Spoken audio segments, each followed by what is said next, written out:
السلام علیکم ladies and gentleman. جیسا کہ آپ کو معلوم ہے کہ Lahore chamber of commerce and industry اپنے ممبرز کی معلومات میں اضافے کے لیے مختلف پروگرام کرتا رہتا ہے. اس سلسلے میں آج ہم ہیلتھ کے ٹاپک کے اوپر بات کریں گے. اگرچہ ہیلتھ کا ٹاپک بہت ایکسٹینسو ہے اور اس میں بہت سارے موضوع کے اوپر بات کی جا سکتی ہے، لیکن آج کا جو اسپیسیفک موضوع ہم نے سلیکٹ کیا ہے وہ ہے صحت مند جگر اور اس کا انسانی صحت سے تعلق. اور ہم نے اس سلسلے میں مدعو کیا ہے اپنے ساتھ عرفان شاہد صاحب کو. عرفان شاہد صاحب جو ہیں ایک مایہ ناز طبیب ہیں اور اس سلسلے میں خاصی معلومات رکھتے ہیں، اور ہم ان سے جاننے کی کوشش کریں گے کہ کس طرح ہم جو ہے صحت مند رہنے کے لیے اپنے جگر کا خیال رکھ سکتے ہیں. السلام علیکم جی. وعلیکم السلام.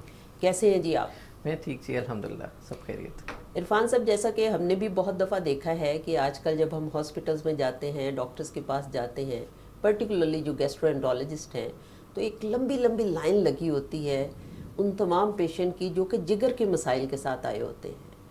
اور اسی طرح ہم اپنے بھی حلقہ احباب میں یہاں پہ دیکھتے ہیں کئی دفعہ ممبرز جب بات کر رہے ہوتے ہیں تو وہ اکثر کہتے ہیں کہ میرا جگر خراب ہو گیا ہے، مجھے جگر کے مسائل ہیں.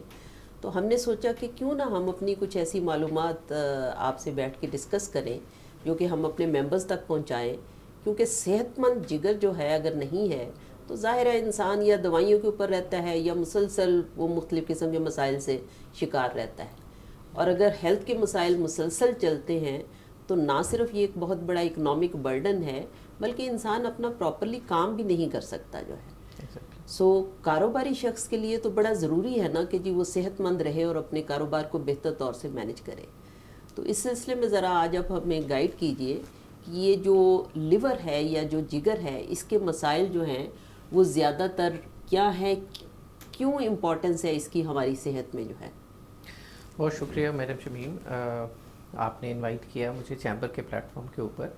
اور اسپیشلی جگر جو ہے ایک بہت ہی امپورٹنٹ ٹاپک ہے. اس حوالے سے عام طور پہ ہماری یہ انڈرسٹینڈنگ ہے کہ جگر جو ہے it is a food factory for our body, اور ہم یہ سمجھتے ہیں کہ خوراک جو بھی ہم نے کھائی اس کا ڈائجیشن کا ایک میجر پارٹ جو ہے وہ لیور، کیونکہ اس کو ٹرانسفارم کرتا ہے انٹو ڈفرینٹ مالیکیولز جو کہ آپ کی باڈی ایکسیپٹ کرتی ہے ان پارٹیکلز کو جو کہ جگر کی ٹرانسفارمیشن کے بعد آتے ہیں.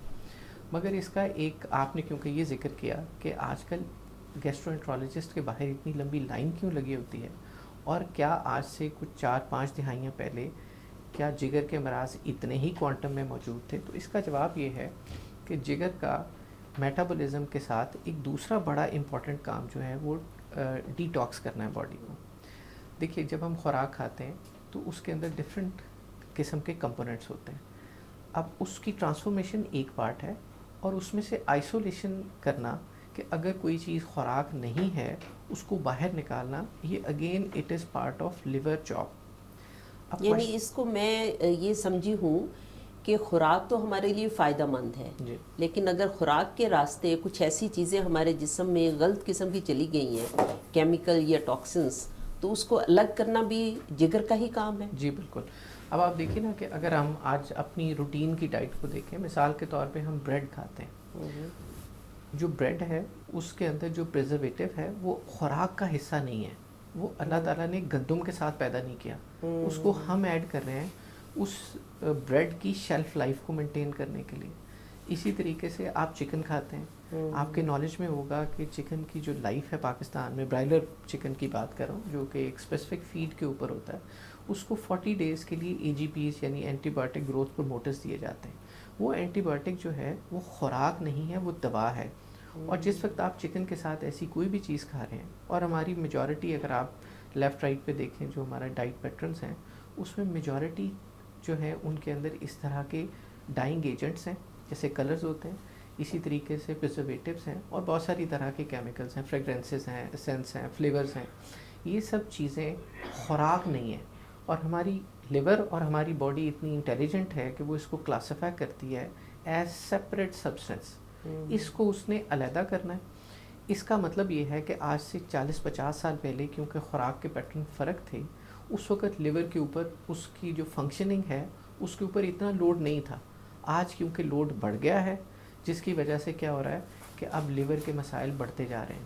آپ ایک آرگن ہے، اس کی ایک ہیومن کیپیسٹی ہے کہ وہ کتنا کام کر سکتا ہے.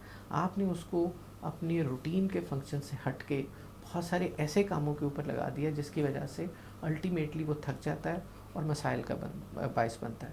یہ تو ہم بات کریں ٹاکسنس کی. اس کے علاوہ ٹاکسنس آپ کے پاس کئی طرح کے وائرسز کی شکل میں بھی آتے ہیں. اس میں لیور آپ ابھی ہم ڈسکشن میں ڈسکس کریں گے کہ جیسے اے ہے, بی ہے, سی ہے, ڈی ہے اور اب ای تک آپ کے پاس ڈفرینٹ وائرسز موجود ہیں جو کہ لیور کی انفیکشن کاز کرتے ہیں, جس کو آپ ہیپیٹائٹس کہتے ہیں. یعنی بیسیکلی ہمارے سمجھنے کے لیے یہ کافی ہے کہ ایک تو لائف سٹائل کے نتیجے میں کچھ ایسی خوراک جو ہمارے جسم میں جا رہی ہے جو اس میں ٹاکسنز ہیں, ہمارے جگر کا یہ کام ہے کہ اس کو الگ کرنا. ایگزیکٹلی. اور اسی طرح ہماری انوائرمنٹ میں اگر کوئی وائرسز ہیں اور وہ ہمارے جسم میں داخل ہو رہے ہیں تو ان کو بھی جسم سے نکالنا یا ان کو ڈی ٹاکسیفائی کرنا یہ بھی جگر کا ہی کام ہے. لیور کا کام ہے جی. یہ تو پھر جگر مجھے ایسے لگتا ہے جیسے کوئی فوجی بیٹھا ہوا ہے ہمارے جسم میں. دیکھیے یہ بڑی ٹھیک آپ نے بات کی کہ دیکھیں وہ الرٹ ہے ہر وقت, ٹھیک ہے, لیکن اگر ایک فوجی کو اگر آپ 12 گھنٹے کی ڈیوٹی کی جگہ آپ اسے کہیں گے کہ تم نے 24 گھنٹے یا 36 گھنٹے کام کرنا ہے تو الٹیمیٹلی ہیومن کیپیسٹی ایگزاسٹ ہو جائے گی. تو لیور جو ہے وہ اتنے سارے کام آج کے انوائرمنٹ اور ہمارے فوڈ کے پیٹرن کی وجہ سے ایکسٹرا کر رہا ہے, جس کی وجہ سے مسائل ہمارے سامنے آ رہے ہیں. میں ایک دفعہ ایک ڈاکٹر صاحب سے اسی طرح ڈسکشن اسی موضوع پہ ہو رہی تھی جگر کے حوالے سے, تو انہوں نے میرے نالج میں اضافہ کیا کہ ہمارے ہاں جو پیٹرن ہو گیا رات کو جاگنا اور دن کو سونا, تو شی ٹولڈ می کہ رات کو بیسیکلی جگر جو ہے وہ صفائی کا کام کرتا ہے. جیسے ہمارے کچن میں مائی جو ہے جب کام کر لیتی ہے سارا تو وہ کچن کی صفائی کرتی ہے, تو اسی طرح جگر کا کام ہے وہ رات کو اپنی صفائی کرنا, اس نے اپنی صفائی کرنی ہوتی ہے. سو جب ہم رات کو جاگتے ہیں اور کھانا کھاتے رہتے ہیں یا جنک فوڈ کھاتے رہتے ہیں یا کوئی نہ کوئی سنیکس میں اور اس طرح کی چیزوں میں مصروف رہتے ہیں تو جگر کو وہ وقت نہیں ملتا کہ وہ اپنی صفائی کر سکے. سو اس لیے یہ بھی بڑا امپورٹنٹ فیکٹر ہے جگر کو صحت مند رکھنے کے لیے کہ ہم اپنی رات کی نیند پوری کریں. آپ اس سے ایگری کرتے ہیں؟ میں ایگری کرتا ہوں. دیکھیں صحت اور بیماری کا کیا تعلق ہے. اللہ تعالیٰ نے انسان کو فطرت پہ پیدا کیا. جب بھی ہم کوئی بھی چیز ایسا کام کرتے ہیں جو کہ فطرت کے اگینسٹ ہے تو پھر اس کی پنشمنٹ ہمیں ڈیزیز کی شکل میں ملتی ہے. آپ نے جو دیکھیں قدرت نے رات کو سونے کے لیے پیدا کیا. انسان نے جب سارا دن مشقت کرنی ہے اور اس کے بعد اس کو رات کو ریسٹ کی ضرورت ہے. جب ہم فطرت کے اگینسٹ جائیں گے تو اگین ہمارے سارے آرگنز اس کے اللہ تعالیٰ نے اس کے مطابق ڈیزائن کیے ہیں. ہمیں کہا جاتا ہے اٹس این ایکسیلنٹ مشین جو اللہ تعالیٰ نے کریٹ کیا. اللہ تعالیٰ خود کہتے ہیں قرآن پاک میں کہ آپ کو اشرف بنایا, یعنی پوری کائنات میں جو مخلوق ہے اس میں سے ہم ایک ایکسیلنٹ مشین ہے. اس کا مطلب ہمارے آرگن اور سب چیزیں اس کائنات کی فطرت کے مطابق ہیں. جب ہم اس کو وائلیٹ کرتے ہیں تو پھر بیماری, اور آپ نے بالکل ٹھیک آئیڈینٹیفائی کیا کہ جب ہم رات اور دن کی تفریق نہیں رکھتے تو پھر نقصان ہوتا ہے اور اوور برڈن ہوتا ہے, اور آرگنس اپنا جو اس کے مطابق ٹائم کے مطابق کام ہے وہ نہیں پرفارم کر پاتے. تو یہاں پہ پھر سوال ارائز ہوتا ہے کہ ہمیں یہ معلوم ہونا چاہیے کہ کون سے ایسے فیکٹرز ہیں جو کہ لیور کو ڈیمیج کرتے ہیں تاکہ ہم ان سے بچ سکیں. تو اس پر پھر کچھ روشنی ڈالیے. دیکھیے اگین جس طرح ہم نے کہا کوشش کریں کہ پروسیسڈ فوڈ کی جگہ جو قدرتی خوراک ہے اس کو استعمال کریں. ہم نے جو پچھلا پروگرام کیا تھا اس میں ڈائبٹیز کی بات کی تھی. ایز اے طبیب میرا تو یہ ماننا ہے کہ اگین لوگ عام طور پہ پینکریاس کو اس کا ذمہ دار مانتے ہیں, جبکہ ایون میڈیکل سائنس مانتی ہے کہ جو ٹائپ 2 ڈائبٹیز ہمارے ارد گرد پریولنٹ ہے آلموسٹ 95-96%, وہ جو ہے اس کی ذمہ داری بھی لیور کے اوپر اوور برڈن ہونا ہے. تو اگین ہمیں پروسیسڈ فوڈ جو ہے اس کو ایوائڈ کرنا ہے. ہمیں کوشش کرنی ہے کہ ہم میدے کی جگہ گندم استعمال کریں اور را فارم میں استعمال کریں, جو جیسے چکی سے آپ عام طور پہ پسواتے ہیں, تاکہ اس میں سے کمپوننٹس جو اللہ تعالیٰ نے اگر ایک چیز ہیلتھ کے لیے رکھی ہے تو اس کو اگر اس میں سے آپ کچھ چیزوں کو آئسولیٹ کریں گے تو وہ اپنی فطرتی شکل میں موجود نہیں ہے. اسی طریقے سے جو ہمارا سونا اور جاگنا ہے اس کو ہم کوشش کریں کہ قدرتی طریقے سے رکھیں. کوشش کریں کہ چکن جو ہے اگر وہ آپ کو اگر بچ سکے, یا آپ دیسی یہ بڑا مرغی کھا مشکل سکیں. ہے، اس کا کوئی سبسٹیچیوٹ بتائیں نا، تاکہ ہم لوگوں کو بتا سکیں کہ انہوں نے اگر اس چیز کو چھوڑنا ہے تو کیا ان کے لیے بہتر ہے اس کا سبسٹیچیوٹ جو ہے. ہاں یہ بڑا امپورٹنٹ ہے، اور ہم اپنے پیشنٹس کو عام طور پہ یہ کہتے ہیں کہ وی نو کہ آپ جو مرضی کر لیں، ہم جس طرح کا معاشرے میں ہمارے ڈائٹ پیٹرن اور لائف سٹائل ایکولی امپورٹنٹ ہمارے بن گئے ہوئے ہیں، اگر ہم ان کو پورے طریقے سے نہیں کر سکتے کمپلائی، یا اس کو فطرت کے مطابق نیچرل نہیں جا سکتے. فار ایگزامپل اگر ہم پروٹین کی بات کریں تو ہم اگر کہیں کہ جی جو کرنٹ انوائرمنٹ ہے اس میں آپ نے دیسی مرغی کھانی ہے، تو شاید اتنی دیسی پروٹین تو اویلیبل ہی نہیں ہے. تو ویسے میں نے یہ دیکھا ہے ریسنٹلی کہ پہلے آج سے اگر ہم 4-5 سال پیچھے چلے جائیں تو مارکیٹ میں جب دیسی چیزیں ڈھونڈنے جاتے تھے تو بڑی کم ملتی تھی، لیکن اب ڈیمانڈ چونکہ بڑھ گئی ہے اور لوگوں کی انڈرسٹینڈنگ بھی بڑھ گئی ہے تو کافی آسانی سے ملنی شروع ہو گئی ہے. اب دیسی انڈے ایٹ لیسٹ میں تو اپنے گھر میں استعمال کرتی ہوں، مجھے بڑی آسانی سے دیسی انڈے بھی مل رہے ہیں، دیسی مرغی بھی مل رہی ہے، اور اسی طرح فش بھی مل رہی ہے اچھی کوالٹی کی. اور میں نے ایک دن کسی سے ڈاکٹر صاحب سے پوچھا کہ اگر چیز نہ مل رہی ہو تو پھر کیا کیا جائے، تو انہوں نے کہا کہ جب آپ کا جسم کلین ہو جاتا ہے، ڈیٹاکسیفائی ہو جاتا ہے، تو کبھی کبھار اگر جیسے ہمارے لیے مشکل ہوتی ہے کہ ہم دعوت پہ گئے ہیں تو اب وہاں پہ دیسی چکن نہیں ہے، دوسرا چکن رکھا ہے تو ہم نے کھانا ہے، تو انہوں نے کہا کہ کبھی کبھار جب آپ کو استعمال کرنا مجبوری سے پڑ جاتا ہے تو جب آپ کا جسم ہیلدی ہے تو وہ خود بخود اس کو ڈیٹاکسیفائی بہتر طریقے سے کر لیتا ہے. سو اصل چیز یہ ہے کہ روٹین میں جو چیزیں آپ نے استعمال کرنی ہے خوراک میں وہ اچھی ہونی چاہیے، اور کبھی کبھار اگر اس میں تھوڑا بہت 19-20 ہو جائے تو وہ آپ کا جسم چونکہ ہیلدی ہوتا ہے تو وہ اس کو ڈیٹاکسیفائی کر لیتا ہے جو ہے.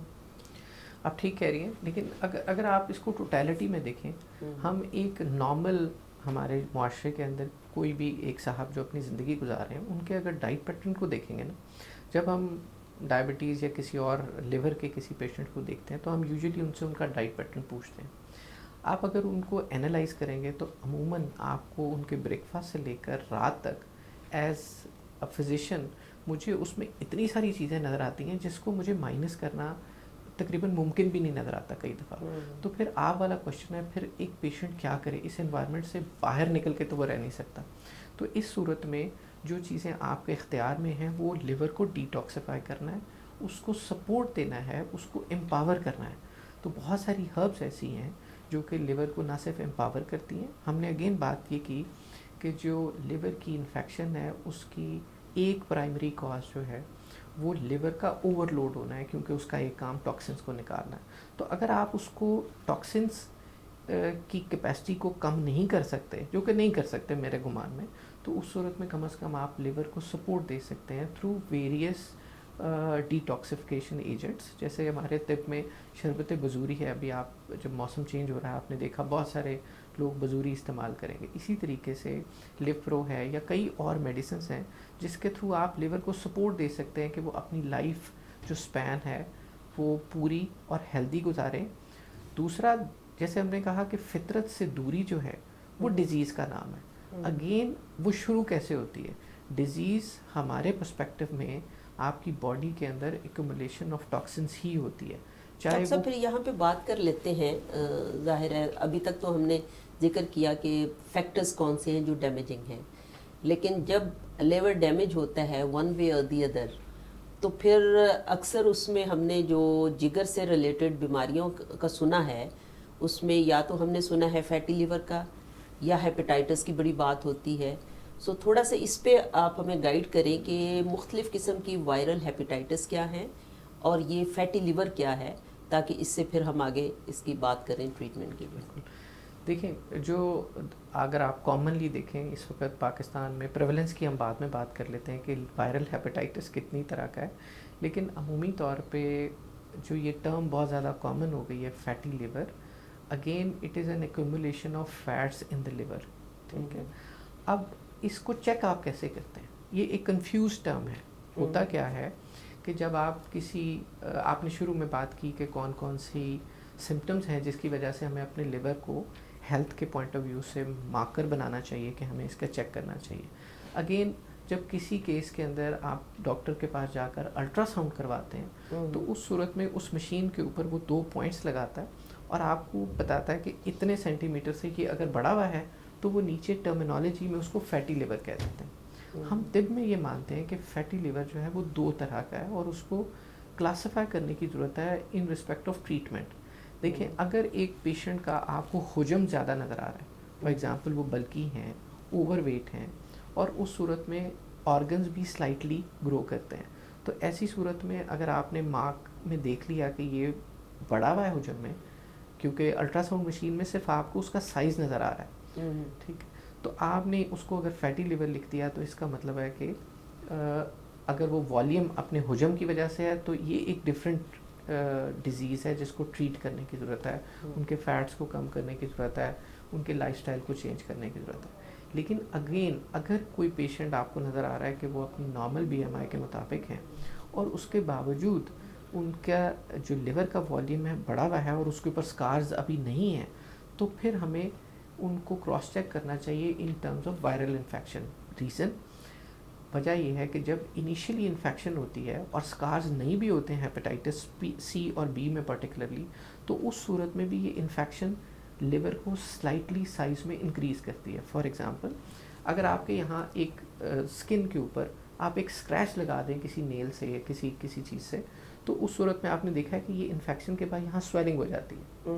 اسی طریقے سے وائرس جب باڈی کے اندر لیور کے اوپر اپنی انفیکشن کریٹ کرتے ہیں تو بالکل پریمری سٹیجز کے اوپر وہ لیور تھوڑا سا انلارج نظر آتا ہے, جو بعد میں سیروٹک ہونا ہوتا ہے, خدا نہ خواستہ اگر وہ مس ٹریٹ یا پراپرلی ٹریٹ نہ کریں, تو اس کو اس وقت کلاسیفائی کرنے کی ضرورت ہے کہ یہ فیٹی لیور کیا فیٹی لیور ہی ہے یا یہ لیور کی انفیکشن کی وجہ سے سلائٹلی انلارج.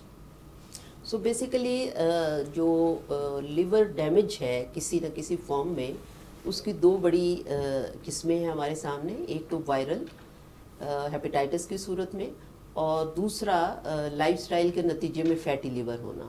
اور اس کو ڈفرینشیٹ کرنا بڑا ضروری ہے, کیونکہ اس کو ڈفرینشیٹ کریں گے تو پھر اکارڈنگلی ہم اس کی ٹریٹمنٹ کی بات کر سکیں گے. تھینک یو ویری مچ جی. یہاں پہ ہم بریک لیتے ہیں اور بریک کے بعد جب دوبارہ حاضر ہوتے ہیں تو یہیں سے دوبارہ شروع کریں گے. Thank you. Welcome back ladies and gentlemen. یہاں پہ ہم بات کر رہے ہیں صحت مند جگر کے حوالے سے, اور ہمارے ساتھ موجود ہیں مایا ناز طبیب عرفان شاہد صاحب. سو عرفان شاہد صاحب, جیسا کہ ہم بات کر رہے تھے ابھی جو ہے لیور کی, کہ لیور کے ڈیمیجنگ فیکٹر کیا ہیں یا جگر کیسے صحت مند رکھا جا سکتا ہے. سو ہم نے بات کی کہ 2 بڑے مسائل ہیں جو کہ لیور کے سامنے آ رہے ہیں, ایک ہیپیٹائٹس ہے اور دوسرا فیٹی لیور ہے. سو اب ذرا ہیپیٹائٹس کو تھوڑا سا آگے لے کر چلتے ہیں کہ ہیپیٹائٹس اگر ہو جائے تو اس کی عام آدمی کو کیسے سمجھ آ سکتا ہے کہ وہ اس طرف جا رہا ہے, یعنی اس کی سمٹمز کیا ہیں اور ہم پھر اس کے آگے کیا کر سکتے ہیں, ہمیں کیا کرنا چاہیے جب یہ سمٹمز آنا شروع ہو جائیں, اور اس کی اقسام کی بھی ذرا بات کر لیجیے گا. دیکھیں ہیپیٹائٹس ایک کامن ٹرم ہے.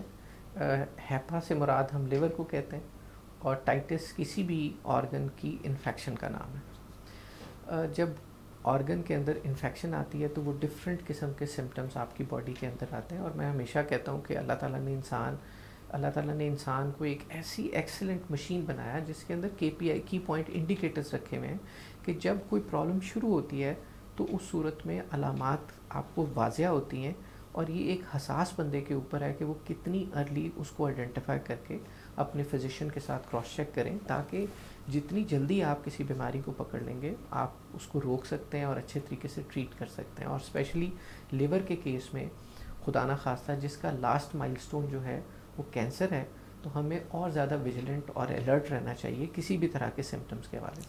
آپ کا مطلب یہ ہے کہ یعنی اگر ہم لیور ہیلتھ کو اگنور کرتے ہیں تو this can lead to cancer. Statistics یہ کہتے ہیں کہ جو ہیپیٹائٹس سی کے پرٹیکولرلی اگر ہم بات کریں تو بی اور سی دونوں کے 35% پیشنٹس جو ہیں انہوں نے سیراٹک ہونا ہی ہونا ہوتا ہے اور کینسر ڈیولپ ہونا ہی ہونا ہے. 35% مین لائک آپ دیکھیں نا, بگ نمبر. ہیپیٹائٹس جو وائرل ہیپیٹائٹس ہے اس کی عام طور پہ hepatitis A, B, C, D اور E 5 فارمز ہیں, اور ان کو کلاسیفائی کرنا اس لیے ضروری ہے کیونکہ جو A ہے یہ A, B اور C میجورٹی یہ پاکستان میں موجود ہے. A جو ہے یہ کامن جوائنٹس بھی ہے, اور اس کے سمٹمز اگین جب کسی کو بھی آتا ہے، جیسے آپ نے دیکھا ہوگا کہ بچوں کو بڑی ابتدائی سٹیج میں بھی ہو جاتا ہے، پیلیا ہو جانا، جس کو پیلیا ہو جانا کہتے ہیں، اور ان کی آئیز آپ کو، کیونکہ اس میں ایک کمپوننٹ ہے بلیروبن، وہ بڑھ جاتا ہے جس کی وجہ سے، تو یہ ایک سیپریٹ بیماری ہے، اس کو سیپریٹلی ٹریٹ کرنے کی ضرورت ہے، اور یہ واٹر بورن ہے عام طور پہ۔ جو ہیپیٹائٹس اے جس کی ہم جوائنٹس کی بات کر رہے ہیں یا پیلیا کہہ رہے ہیں یا پیلا یرکان بھی کہتے ہیں، یہ سیپریٹ بیماری ہے، اس کا ٹریٹمنٹ فرق ہے، اس کے اندر لیور خدا نہ خواستہ اتنی تیزی سے ڈیمیج نہیں ہوتا، اور اگین ان تمام قسم کے جو ہیپیٹائٹس ہیں اے سے لے کے ای تک، ان دونوں میں یعنی ان سب میں ایک ایکیوٹ فیز ہے اور ایک کرونک ہے۔ ہمارے پاس اس وقت جو نمبرز ہیں وہ جوائنٹس کو تو آپ ٹریٹ کر لیتے ہیں، لیکن جو سی ہے کیونکہ اس کی ویکسین اویلیبل نہیں ہے، اس کے نمبرز بڑے الارمنگ ہیں۔ پاکستان میں اس وقت جو گورنمنٹ کی اپنی ریسرچ ہے اس کے مطابق 2008 کی جو ریسرچ ہے وہ 4.5% تھا، آج اندازاً کچھ 7% کے قریب پاپولیشن جو ہے 7% of population is suffering from hepatitis C. اور یہ ٹوٹل نمبر جو ہے اٹ ایسٹیمیٹ ٹو 20 ملین، یعنی آپ سوچئے کہ we are talking about a nation which is carrying a population of 220 million, اور 220 یعنی 22 کروڑ لوگوں میں سے آپ کے پاس 2 کروڑ صرف ہیپیٹائٹس سی کے پیشنٹس ہیں، جس کا میں اگین آپ سے کہہ رہا ہوں کہ خدا نہ خواستہ لاسٹ مائل جو ہے وہ کینسر ہے۔ تو اسی سے آپ اندازہ کیجئے کہ اپنی لیور کی ہیلتھ کو سیکیور کرنا کتنا امپورٹنٹ ہے۔ ایک کامن آدمی کے لیے جس کو میڈیکل نالج کا اتنا علم نہیں ہے، بیماریوں کے بارے میں زیادہ پتہ نہیں ہے، تو اس کو کیا وہ چیز دیکھے کہ جی مجھے یہ علامت آ رہی ہے تو مجھے فوری طور سے جو ہے وہ ڈاکٹر کی طرف رجوع کرنا ہے؟ بچوں میں تو آپ نے بتا دیا کہ اگر بچے کی آنکھوں میں کوئی پلاہٹ ہے، پیلا پن ہے، اسکن پیلی ہو رہی ہے، لیکن کیا کوئی اور بھی علامت ہے جیسے بھوک وغیرہ کم ہونا یا کوئی ایسی چیز جو ہے جو کہ دیکھیں جو اب ہم بات کر لیتے ہیں ہیپیٹائٹس بی کی یا سی کی، پرٹیکولرلی جو پاکستان میں جس کی پریولنس بہت زیادہ اور تیزی سے بڑھ رہی ہے اور جس کا علاج تھوڑا سا مشکل ہے، تو اسی لیے اس کو رائٹ ٹائم کے اوپر ٹریٹ کرنا۔ عام طور پہ ہم نے یہ دیکھا ہے کہ جو انیشیل فیزز ہوتے ہیں لوگوں کو آئیڈینٹیفائی کیسے ہوتا ہے، ہم نے 2014 15 16 کے اندر اس کے اوپر ایک ریسرچ پروجیکٹ کیا تھا، جس کے اندر we registered over about 1200 patients into 11 different centres, اور ان کو ہم نے ڈفرینٹ گروپس کے اندر رجسٹر کر کے ان کے جو کلینکل مارکرز ہیں وہ خود کیے لیبس کے ساتھ، اور پھر اس کے اوپر ایک اسٹڈی کمپائل کی، اس میں ہم نے خود بہت کچھ سیکھا۔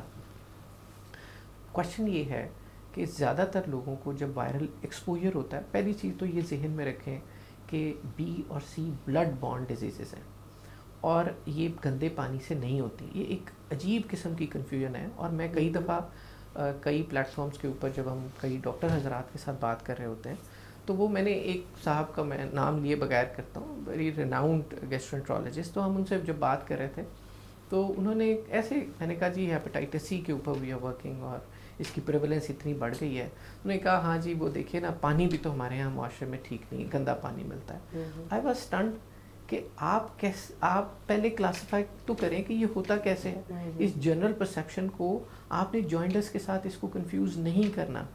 Hepatitis C is a different disease. ویسے تو ڈاکٹر صاحب پانی کا جو استعمال ہے وہ تو اوور آل اگر ہم صاف پانی پئیں گے تو ہم بہت ساری بیماریوں سے بچ سکتے ہیں، اینڈ یہ ادروائز بھی بڑا اچھا ہے ہماری صحت کے لیے۔ لیکن یہاں پہ جب ہم ہیپیٹائٹس کی بات کر رہے ہیں، سو آپ کے مطابق ہیپیٹائٹس اے جو ہے یعنی جوائنٹس وغیرہ وہ زیادہ تر واٹر بورن جو ہے وہ ہے، اٹ از واٹر بورن، اور جو ہیپیٹائٹس بی اور سی ہے یہ بلڈ بورن ہے، یہ پیورلی بلڈ بورن ڈیزیز ہے، یعنی یہ اس کا آغاز جو ہے وہ بلڈ سے ہوتا ہے۔ بلڈ سے ہوتا ہے۔ اوکے، اچھا، اور دوسرا یہ آئیڈینٹیفائی کیسے ہوتی ہیں؟ جب ہم عام طور پہ ہیپیٹائٹس کے پیشنٹس کو ٹریٹ کر رہے تھے اور ان کو انرول کر رہے تھے، تو ایک پرٹیکولر کویشچن تھا جو میں میجورٹی پیشنٹ سے پوچھتا تھا کہ آپ کو یہ کیسے پتہ چلا انیشیلی؟ تو آپ یقین کیجئے کہ میجورٹی جو ینگ لوگ تھے ان کو سمٹمس کے بغیر پتہ کیسے چلا کہ جی میں نے وہ اس کے ویزا کے لیے اپلائی کیا کسی کنٹری کے لیے اور میرے وہ میڈیکل ٹیسٹ ہوئے تو اس میں یہ پازیٹیو آ گیا۔ اور دوسرا خواتین میں زیادہ تر یہ تھا کہ جب وہ پریگنینسی کے لیے کہ کچھ ان کے ٹیسٹ وغیرہ کیے تو اس کے اندر پازیٹیو آ گیا، اینڈ یوزلی اس وقت تک دے ور اسمپٹومیٹک. یہ ذہن میں رکھیے کہ ہیپیٹائٹس سی بہت ارلی بھی آپ کو سمٹمس دے دیتا ہے, لیکن اگر کسی کو آپ بتا دیں تو وہ اپنے اندر نا وہ سمٹمس ڈھونڈنا شروع کر دیتے ہیں. ہم نے جو عام طور پہ کامن سمٹم دیکھے ہیں وہ یہ ہیں کہ بھوک کم ہو جاتی ہے, دوسرا انڈائجیشن کے ایشوز ہوتے ہیں, نوزیاٹک فیلنگ ہوتی ہے, اس کے علاوہ ایسے پیشنٹس کے کندھے اور گھٹنوں سے نیچے پین رہتی ہے. ایسے پیشنٹس کو اگر آپ اپنا ہی کمپیریزن کریں تو یعنی ایک انسان اپنا کمپیریزن کرے تو اس کو پہلے سے زیادہ غصہ آ رہا ہوتا ہے, اور یہ تمام پیرامیٹرز ہیں جو کہ طب میں پہلے سے ایکسپلینڈ تھے کہ ہاں یہ چیزیں ہوتی ہیں. پھر ظاہر ہے ایک فزیشین کے طور پہ ہم جب اس کی نبض دیکھتے ہیں تو وہ ایک پرٹیکولر اس کی نبض ہے جو کہ آئیڈینٹیفائی ہوتی ہے اور بتاتی ہے کہ اب لیور کی انفیکشن سٹارٹ ہو گئی بھی ہے, اور اس کے درجے ہیں. پھر آپ اس کو کلاسیفائی کرتے ہیں کہ یہ کس کیٹیگری کے اندر اب ہے اور اس کا ریورسل کن کن طریقوں سے ممکن ہے.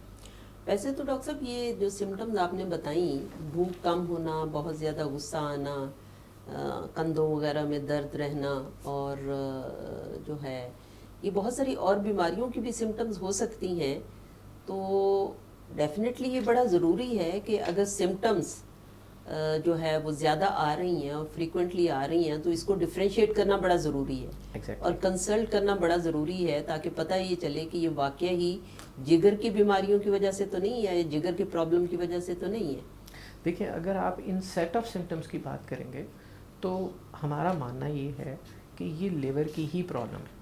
اب مزید ہمیں کلاسیفائی کرنے کی ضرورت ہے کہ یہ جو ہم نے شروع میں بات کی کہ آپ کی جو ڈائٹ پیٹرن اور یہ ٹاکسنس کی ایکومولیشن کی وجہ سے ہے یا یہ وائرل ٹاکسن ہے, دونوں صورتوں میں ہیں ٹاکسنس.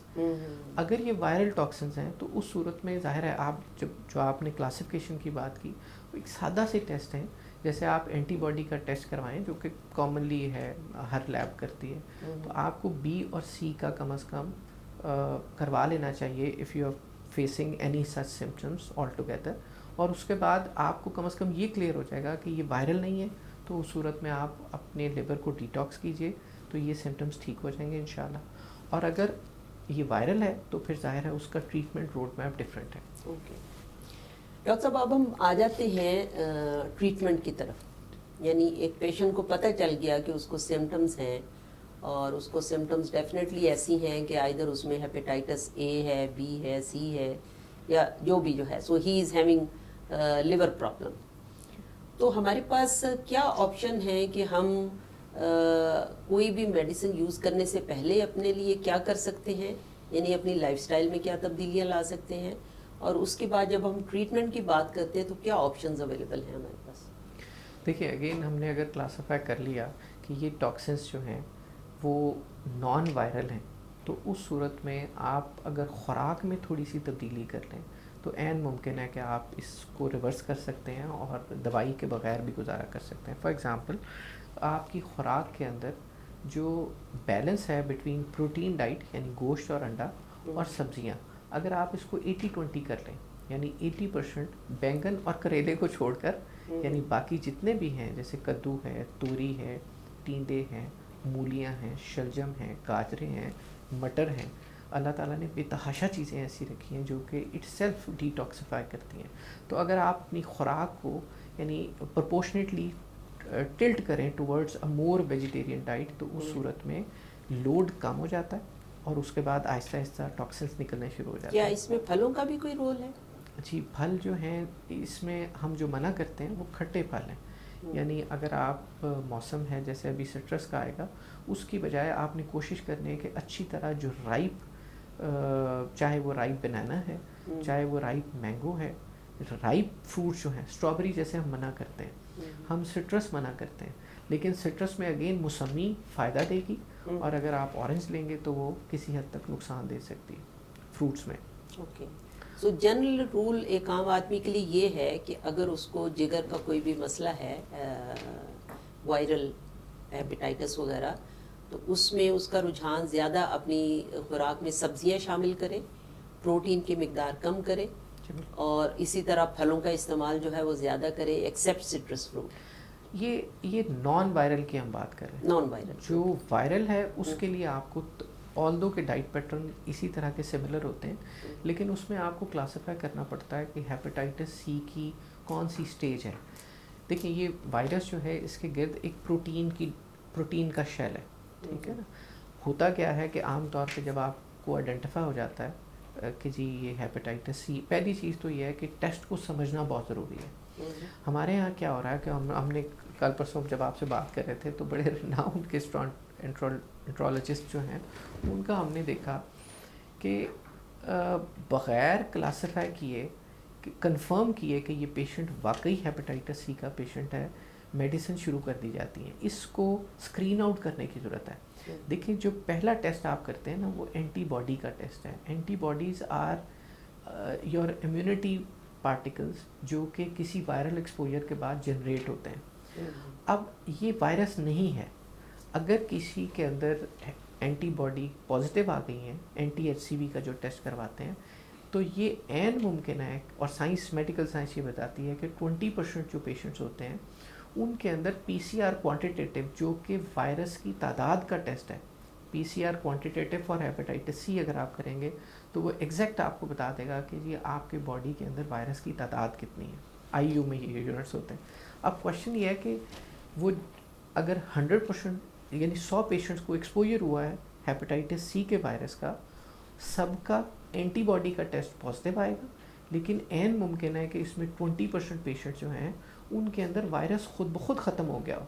تو اس کا مطلب یہ ہے کہ ٹریٹمنٹ لینے سے پہلے کم از کم آپ اپنا، کیونکہ یہ سلائٹلی ایکسپینسو ٹیسٹ ہوتا ہے تو لوگ کرواتے نہیں اور میڈیکیشن کی طرف چلے جاتے ہیں، وچ از ایبسولوٹلی رانگ، کیونکہ وہ اٹ سیلف ٹاکسن ہے جس نے وائرس کو یہ بڑا امپورٹنٹ فیکٹر ہے کہ ڈفرینشیٹ کیا جائے کہ ایگزیکٹلی پیشنٹ کو ہے کیا، جی بی ہے سی ہے، جی اس میں ڈفرینشیٹ کیا جائے، کیونکہ پھر اس کی اپروچز ڈفرینٹ ہو جائیں گی ٹریٹمنٹ کی.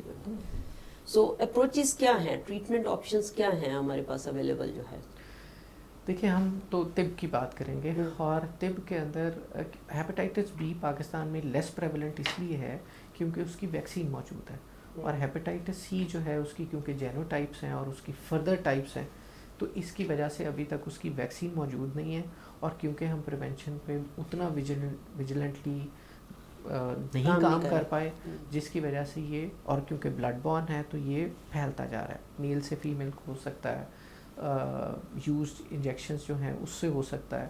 ایک بڑا امپورٹنٹ ہم نے اسٹڈی پڑھی، اور اس میں بڑی مزے کی اسٹڈی کسی نے کروائی ہوئی تھی. اس نے کہا پاکستان کے اندر آپ نے نیڈلز تو آپ نے ڈسپوزیبل شروع کر دیں، لیکن یہ جو حجام ہے جس کے پاس آپ جاتے ہیں اور وہ اپنا ریزر بھی چینج کر رہا ہے، وہ آپ بلیڈ اور پیشنٹ بھی بڑا، مگر وہاں کئی دفعہ جب کٹ لگ جاتا ہے تو وہ ایلم یوز کرتے ہیں، پھٹکری یوز کرتے ہیں، اور اس کی انہوں نے اسٹڈی کی کہ وہ پھٹکری کے اوپر وہ وائرس 6 months تک بھی لائف تھا.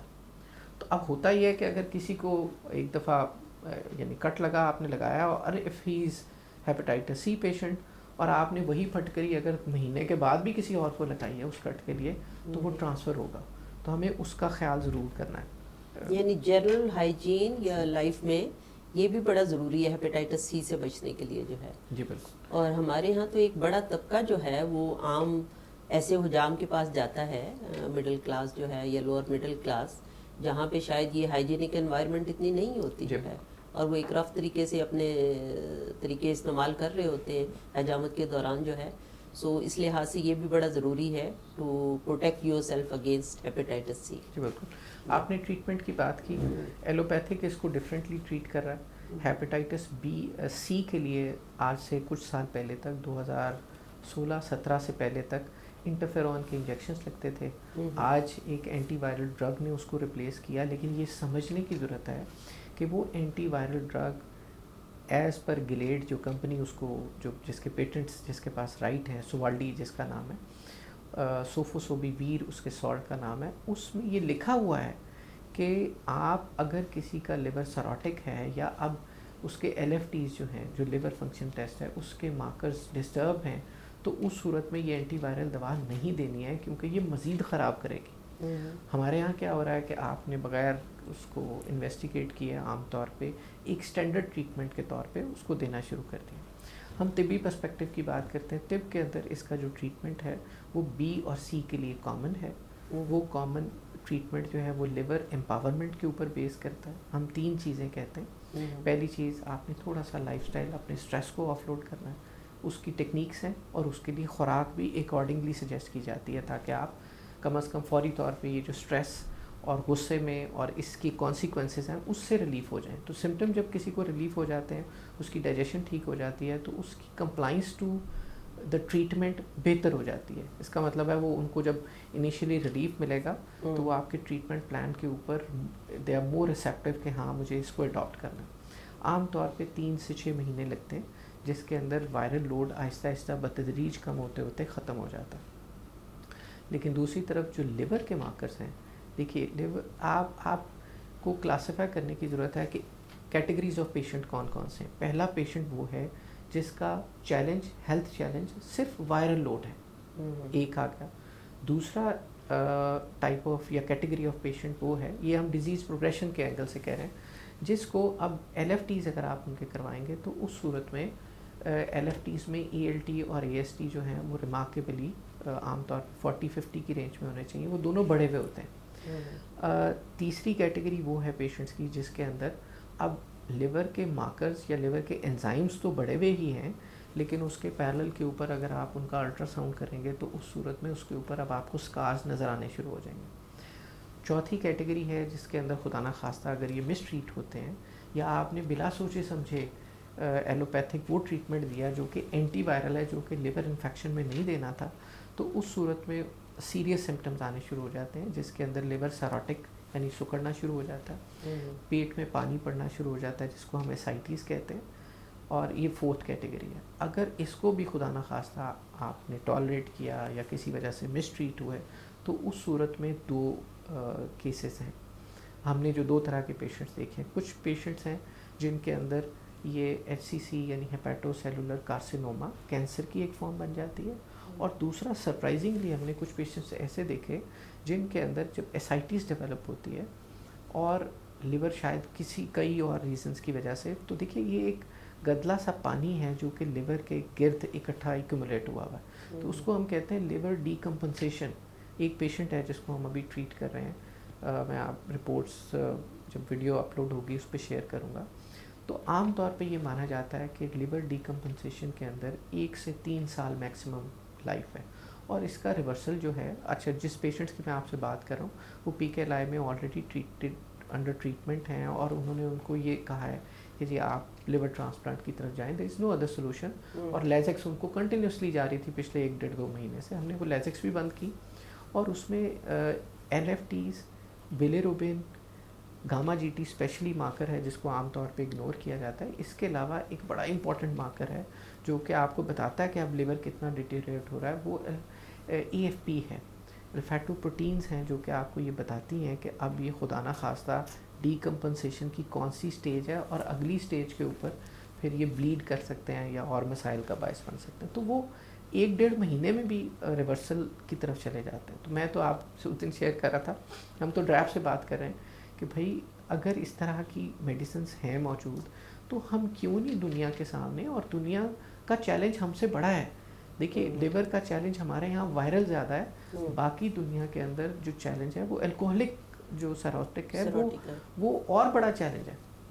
تو it could be a huge potential products جو کہ دنیا کے لیے کم از کم ان کی صحت کے لیے کوئی بہتری کا کام کر سکتے ہیں.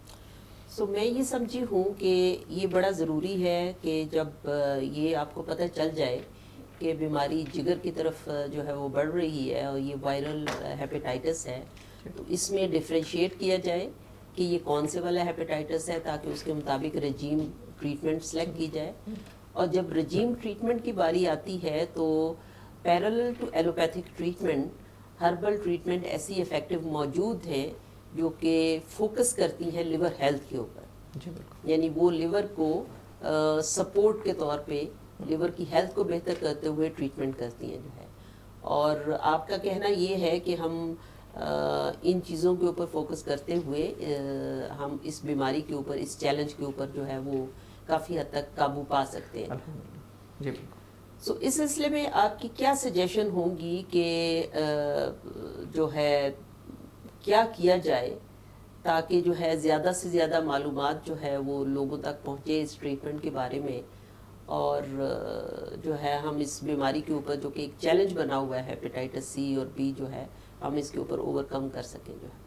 دیکھیے مجھے لگتا ہے کہ کوئی بھی چیلنج دنیا میں کسی بھی طرح کا ہو ایک انڈیویجول اس کو ہینڈل نہیں کر سکتا جب تک کہ یہ کلیکٹیو ایفرٹ نہیں ہوگی. تو مجھے لگتا ہے کہ آپ کو مجھے ہم سب کو اگر کوئی پیشنٹس ہیں ان سب کو مل کے اس کے اوپر نا قابو پانا پڑے گا. کیسے کیا جا سکتا ہے؟ میں نے آپ سے شیئر کیا کہ انیشیلی ہم نے ود آر لمیٹیڈ ریسورسز ہم نے وہ اسٹڈی پلان کی. اس کے بعد ہم نے ایک یونیورسٹی کو آن بورڈ کیا اور اس کی وجہ یہ تھی کہ عام طور پہ طب کے اوپر یہ بلیم کیا جاتا تھا کہ جی اس میں ریسرچ نہیں ہے. اچھا اب ریسرچ آسان ہو گئی ہے مجھے لگتا ہے. اس کی وجہ یہ ہے کہ اب بیماریاں اسپیشلی ان بیماریوں کے اندر جس کے بایو کلینکل مارکرز اویلیبل ہیں. مجھے یہ بتائیے جیسے آپ نے کہا کہ سمٹمز کون سے ہو سکتے ہیں جس کے بعد ہمیں کراس چیک کرنے کی ضرورت ہے. پاکستان میں ان لائک ویسٹرن یورپ یا کینیڈا اور امریکہ میں جہاں پہ آپ کو اپنے ٹیسٹ کروانے کے لیے it is a serious issue for them. ہمارے پاس پیشنٹس جب باہر سے آتے ہیں تو ہمیں سب سے بڑا چیلنج یہ ہوتا ہے کہ ہم نے ان کے ریورسل کے مارکر کے لیے جو LFTs ان کے کروانے ہیں وہ اپنے ڈاکٹر کی پرسکرپشن کے بغیر کر ہی نہیں سکتے.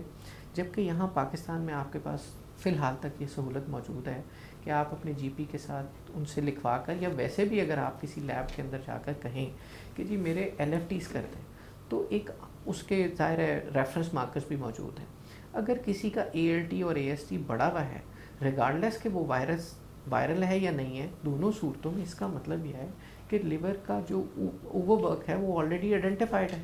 اب اس کو ریورس کرنے میں اگر ہم یہ کہتے ہیں کہ جی آپ ایک دوا لیں یا خوراک پہ پیٹرن جو بھی بتائیں اس میں اگر ہم یہ کہیں کہ یہ 30 دن کے اندر آپ کا نارمل ہونا چاہیے تو اس کا مطلب ہے اگر اسی کو آپ ملٹیپلائی کیجئے ود مے بی 100 200 500 تو یہ اسٹڈیز بن جاتی ہیں اور دنیا کو پروو کرنے کے لیے پاسبل ہوتی ہیں. ہم نے ایک اسٹڈی جو ہے یہ تو آلریڈی پبلشڈ ہے جس کی میں بات کر رہا ہوں. لیکن اگین ہمارا چیلنج یہ کون سے مالیکیول کے اوپر اسٹڈی کی ہے آپ نے جو ہے؟ ہم نے تو یہ ایک ہربل پروڈکٹ ہے لیف پرو کے نام سے. اس کو ہم نے میں نے آپ کو بتایا کہ ملٹیپل کلسٹرز بنائے تھے. ہم نے 11 ڈفرینٹ سینٹرز تھے. ملٹی سٹی اسٹڈی تھی جس میں لاہور میں 8 سینٹر تھے, ایک شیخ پورہ میں تھا, ایک حافظ آباد میں تھا اور ایک گوجرانوالہ میں تھا. تو یہ 11 سینٹرز تھے جن کے اندر ہم نے 120 پیشنٹ انیشیلی پھر 240 اور گریجولی ہم نے اوور آل جو پیشنٹس کا ڈیٹا اکٹھا کیا وہ 1200 پیشنٹس کا تھا. اور اس کے اندر ملٹیپل سٹیجز کے یہ جو 4-5 سٹیجز آپ نے بتائیں اس میں کینسر کے کم تھے, بہت ہی کم تھے. لیکن جو باقی جن کا میجورٹی وہ ہیں جن کا صرف وائرل لوڈ کا ایکسپوجر تھا اور بلکہ میکسیمم اس میں جب ہم نے وہ کنکلوڈ کی تو وہ لوگ نکلے جن کے لیور کے انزائمز بڑے ہوئے تھے اور ان کے ریورسل کی بات ہم کر رہے تھے. تو اگین ان چاروں کیٹیگریز کو وہ ہم نے اس مالیکیول از ڈفرینٹ ورڈ وہ ایلوپیتھک کی ٹرم ہے, ہم اپنی وہ ہربل ٹریٹمنٹ کی بات کرتے ہیں. It is a registered medicine on line available ہوتی ہے. لیکن اگین یہ آپ کو اصولاً کسی فزیشین کے ساتھ کنسلٹ کر کے اور پھر ہی یوز کرنی چاہیے. اپارٹ کہ یہ OTC پروڈکٹس ہوتی ہیں لیکن اس کے باوجود کیونکہ آپ نے میڈیکل رپورٹ سے کوریلیٹ کرنا ہے, اگر آپ اس کے مطابق کریں گے تو یہ فائدہ دے گی. بہت شکریہ, آپ نے بڑی اچھی معلومات ہمارے ساتھ شیئر کی. یہاں پہ ہم بریک کرتے ہیں اور بریک کے بعد جب ہم حاضر ہوتے ہیں تو اس ٹوٹل ٹاپک کو ہم ریکیپچولیٹ کرتے ہیں. ویلکم بیک ناظرین. یہاں پہ آج کا ہمارا جو ٹاپک تھا وہ تھا صحت مند جگر اور اس کا ہماری اوور آل صحت سے تعلق. ہمارے ساتھ موجود تھے طبیب عرفان شاہد صاحب اور انہوں نے کافی سے حاصل معلومات ہم تک پہنچائیں کہ پہلی چیز تو ہم نے ڈسکس کی کہ جگر کی صحت کیوں زیادہ ضروری ہے. اس کے علاوہ ہم نے ڈسکس کیا کہ جگر کے بہت سارے جو مسائل ہیں اس میں زیادہ کامن مسائل جیسے فیٹی لیور ہے, لیور ہیپیٹائٹس ہے, یہ کتنے کامن ہیں اور جو فگرز انہوں نے دی وہ تو بہت الارمنگ ہے کہ پاکستان میں یہ بہت گرو کر رہا ہے اور جس لحاظ سے یہ گرو کر رہا ہے یہ ایک بہت بڑا ہیلتھ چیلنج بن سکتا ہے اور ہمیں بڑا ضروری ہے اس کو سمجھنا. اور جو ہمارے عام لوگوں کے لیے بڑی انٹرسٹنگ معلومات تھیں کہ ہم اپنے طور سے کیسے کیا اسٹیپس لے سکتے ہیں. مثلاً ہم اپنی خوراک میں کیا تبدیلیاں لا سکتے ہیں, ہم اپنے لائف سٹائل میں کیا تبدیلیاں لا سکتے ہیں جس سے اس چیلنج کو اوور کم کیا جا سکتا ہے. اور پھر آخر میں یہ بھی یہاں پہ ڈسکس ہوا کہ ایلوپیتھک ٹریٹمنٹ کے ساتھ ساتھ جو کہ خاصی ایکسپینسو بھی ہے اور چیلنجنگ بھی ہے, اس کے ساتھ ساتھ ہمارے پاس ہربل آپشنز اویلیبل ہیں جن کو دیکھتے ہوئے ہم اس بیماری کے اوپر قابو پا سکتے ہیں. سو بہت شکریہ عرفان شاہد صاحب آپ کا ٹائم نکالنے کا ہمارے اس پروگرام کے لیے، اور ہم یقیناً یہ تمام چیزیں اپنے ممبر سے شیئر کریں گے، کیونکہ صحت جو ہے وہ بڑی امپورٹنٹ چیز ہے، جان ہے تو جہان ہے. سو صحت ہے تو ہم اچھے کام کر سکتے ہیں، ہم اپنے کاروبار کے اوپر توجہ دے سکتے ہیں، اور صحت کو ٹھیک رکھنے کے لیے بیمار ہونے سے پہلے اپنے اوپر توجہ دینا بہت ضروری ہے. بہت شکریہ جی، تھینک یو ویری مچ.